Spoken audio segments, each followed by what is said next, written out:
Hello everyone, welcome to eFind Tech. Today we will discuss about variables in Java. तो आज हम बात करेंगे variables की। तो variables बेसिकली डेटा को स्टोर करने के लिए यूज होता है। जावा के अंदर वेरिएबल्स का काम क्या होता है? डेटा को स्टोर करना। ओके, तो हम वन बाय वन टॉपिक्स को क्लियर करते हैं। पहले हम समझते हैं कि जावा की फाइल क्रिएट कैसे होती है। ठीक है, तो a Java is created with dot Java extension.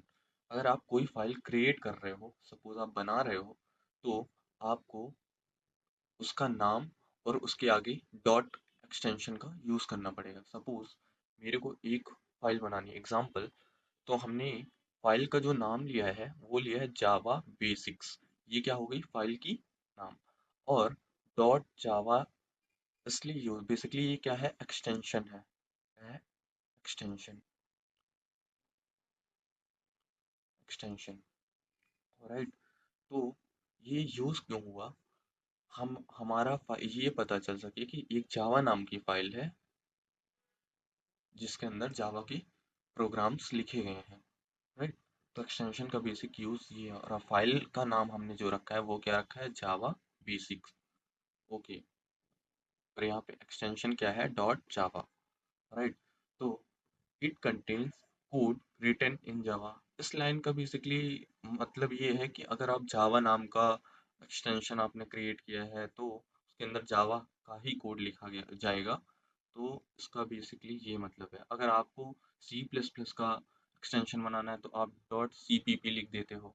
अगर आपको सी का एक्सटेंशन बनाना है तो आप डॉट सी लिख देते हो। उसके पहले फाइल का नाम कुछ भी हो सकता है जो आपके अकॉर्डिंग, बट एक्सटेंशन आपका, जैसे आप सी प्लस प्लस में कोड कर रहे हो या सी पे कर रहे हो या जावा पे कर रहे हो, तो ऐसे आप क्रिएट कर सकते हो, right. So next is code is defined by class. जो कोड होता है वो क्लास के द्वारा डिफाइन किया जाता है।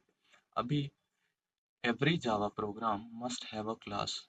आप कोई भी प्रोग्राम लिखोगे तो वो प्रोग्राम बेसिकली उसका एक क्लास होगा, राइट। और class defines structure of the code, और क्लास क्या डिफाइन करता है? स्ट्रक्चर कैसा होगा कोड का, structure of code. Okay, now next, अगर एग्जांपल की बात करें तो जैसे पब्लिक क्लास जावा बेसिक्स, तो यहाँ पे हमने क्लास का नाम जो लिया है वो जावा बेसिक्स लिया है, और क्लास पहले हमने क्या किया है? क्लास को डिफाइन किया है। कोड लिखने से पहले हमें क्लास क्रिएट करनी पड़ती है, फिर इसके बाद रिमेनिंग ये कोड्स लिखे गए हैं, राइट। तो बेसिकली क्लास ये होती है। Okay, now next, output in Java. अगर जावा में आप आउटपुट लेना चाहते हो, आउटपुट लेना है आपको, तो आपको लाइन लिखनी पड़ेगी system dot out dot print, right. तो आप ये लाइन यूज करते हो जब आप कोई कोड लिखते हो और उसमें आपको कुछ आउटपुट लेना होता है, तो आपको ये लाइन लिखने की जरूरत होती है। ओके, प्रिंट, और ये जो आप कॉमन ब्रैकेट देख रहे हो, is use to display output. Output को क्या डिस्प्ले करने के लिए लिखी जाती है, राइट। तो ये हो गया आउटपुट लेते कैसे हैं, तो उसके लिए हमें ये वाली लाइन लिखनी पड़ती है, किसमें? जावा के अंदर। ओके, नेक्स्ट, सेमी कॉलन इन जावा। अब ये जावा के अंदर से सेमी कॉलन का रोल क्या होता है? बेसिकली सेमी कॉलन को स्टेटमेंट टर्मिनेटर कहते हैं, सेमी कॉलन। और इसका जो सिंबल है बेसिकली ये तो ये एक स्टेटमेंट टर्मिनेटर है जो कि ये दिखाता है, अगर आपने इसको यूज कर दिया मीन्स वो ये इंडिकेट करता है कि बस यहाँ से आपका कोड एंड होता है, यहाँ से आपकी लाइन ऑफ कोड जो होगा, जो उस कोड का लाइन होगा वो एंड हो गया। Means it indicates the end of line, वो लाइन के एंड को शो करता है। क्या? Statement terminator. Okay, now next, variables in Java. बात करते हैं वेरिएबल इन जावा। तो अब वेरिएबल स्टोर डेटा। वेरिएबल का काम क्या है? Store data. ओके, एग्जाम्पल देखते हैं। जैसे हमने ये इंट जो हो गया वो बेसिकली डेटा टाइप है, और ए क्या है, वेरिएबल है, और 10 क्या है, कोई वैल्यू है। तो इसमें जो ए है वो बेसिकली वेरिएबल है, और जो 10 है वो वैल्यू है, और ये 10 जो है इसके अंदर असाइन है, मीन्स उसने 10 को क्या कर रखा है, कंटेन कर रखा है। Same int B equal to 5, जहाँ पे बी क्या है, वेरिएबल है, 5 क्या है, वैल्यू है, इंट क्या है, डेटा टाइप है। तो 5 जो वैल्यू है ये बी के अंदर स्टोर है, 10 वैल्यू जो है वो ई के अंदर स्टोर है। तो बेसिकली ये होते हैं कुछ वेरिएबल्स, राइट। ओके, नेक्स्ट बात करते हैं पेरीमीटर एंड एरिया। मैं नेक्स्ट करके इस ये बेसिकली एक एग्जांपल लेने के लिए मैंने ये पीडीएफ में इंक्लूड कर रखा है। ओके, हम बात कर लेते हैं लेटरल्स। बेसिकली यहाँ पे लेटरल को एक्सप्लेन करना है मुझे, इसका कोई मतलब नहीं है। ओके, लेटरल्स देखते हैं होते क्या है। Laterals value basically, laterals value fix होती है। क्या होती है, फिक्स होती है, कांट बी चेंज, जिसको आप चेंज नहीं कर सकते हो वो क्या होती है, लेटरल्स वैल्यू। जिसको आप चेंज नहीं कर सकते हो वो कहलाती है लेटरल्स वैल्यू।